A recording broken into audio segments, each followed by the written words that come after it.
When you start a car, you expect the system to remember your last audio setting without asking again. The flag, Audio Persist Master Mute State, controls this behavior for the master mute. When this flag is true, which is the default, Android restores the global mute state during the next boot. When you enable individual volume group muting, the behavior changes. In this case, the Audio Persist Master Mute State flag no longer controls the result. Instead, the system persists mute states for each volume group separately and restores them when you start the car again. When you turn the volume knob, the system must decide which sound you want to control. This behavior is defined by Audio Volume Adjustment Contexts version.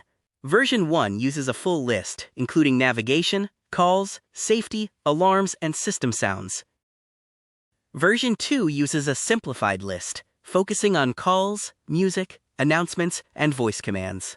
Most modern cars prefer this version because it avoids confusing behavior and reduces priority jumping when minor sounds occur. Version 2 is usually the safer choice for production vehicles. It ensures the system does not react to small background sounds when the driver is adjusting music.